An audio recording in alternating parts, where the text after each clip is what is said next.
Bonjour à tous, c'est Benoît. Bonjour, c'est Karen. Alors on va aujourd'hui vous expliquer un phénomène physique important qui serait que l'Écosse coulerait si tous les Écossais du monde revenaient en Écosse en même temps. Il y aurait un gros problème, elle ne tiendrait pas. L'île s'effondrerait dans la mer. Je pense, d'accord? A tout de suite. C'est peut-être pour ça qu'ils sont partis. C'est peut-être pour ça qu'ils sont partis.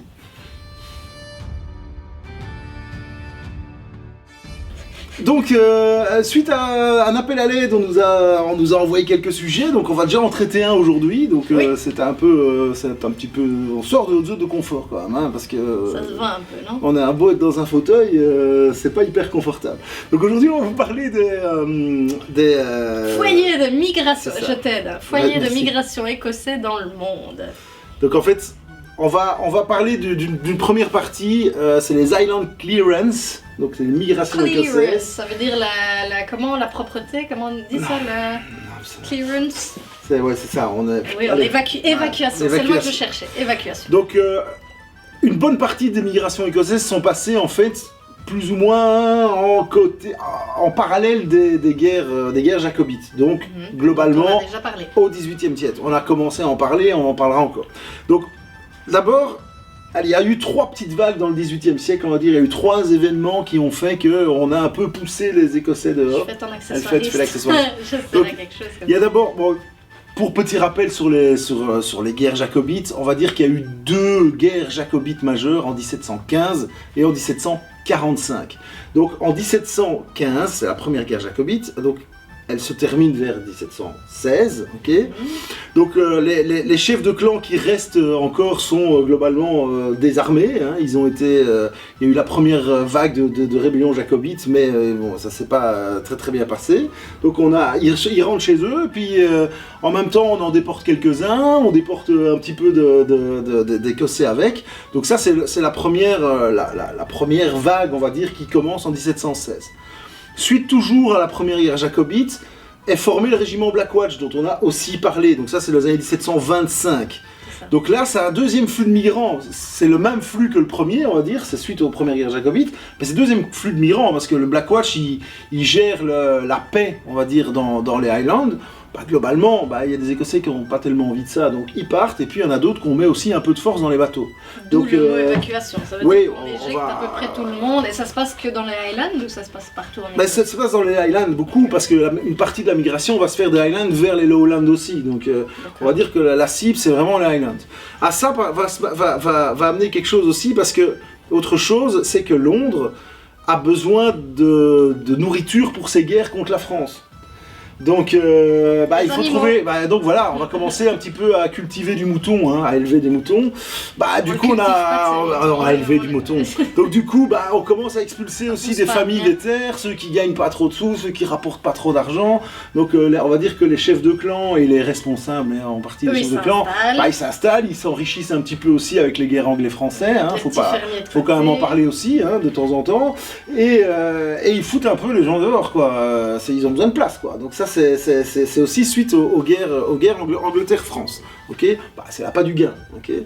Deuxième grosse vague dans le XVIIIe siècle, c'est suite à la deuxième rébellion jacobite, deuxième guerre jacobite. 1745. En 46, donc c'est après Culloden. Donc Culloden, célèbre bataille, hein, qui a mis malheureusement fin à ces guerres jacobites globalement. Globalement, après ça, il n'y avait plus beaucoup d'espoir d'accession des Stuarts au trône, hein, okay.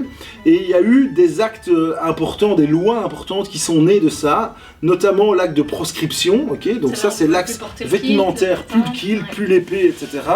Donc ça c'est quand même déjà un gros problème, ça en a fait partir aussi.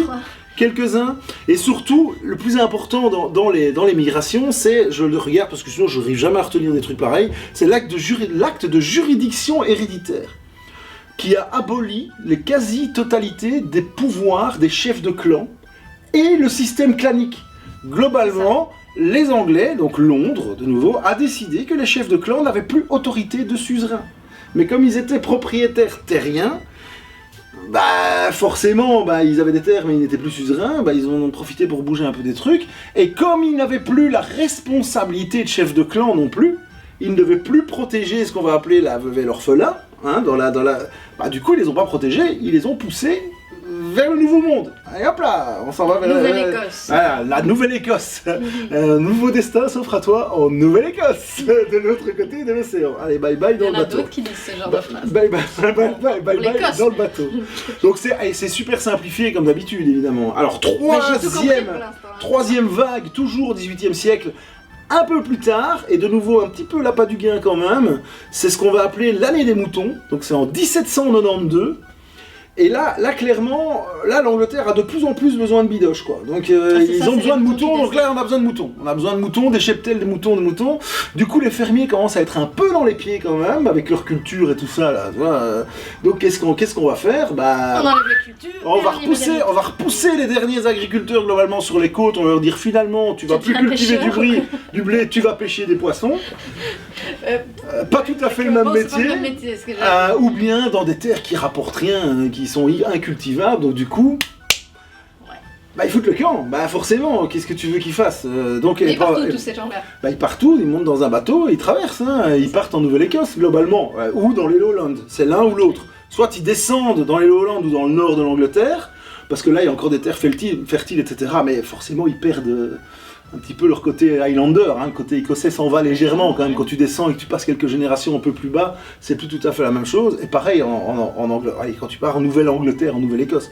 Alors, il y a une autre raison où il y a eu beaucoup de migration aussi, c'est les guerres de religion, hein, les catholiques, les protestants, tout ça, hein, c'est toujours le truc. Les Highlanders, ils étaient quoi? Très catholiques? Ils étaient plutôt, on va dire qu'ils étaient plutôt catholiques et ils étaient un peu poussés dehors par les protestants. Donc les Anglais étaient plutôt protestants, voilà.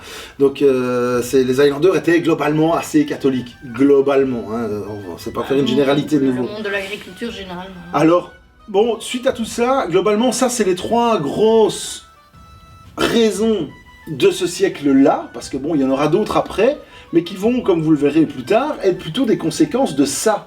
Parce que forcément, par la suite, ça va amener quoi? Des autres problèmes, hein. Il y a moins de monde, il y a des trucs, enfin voilà.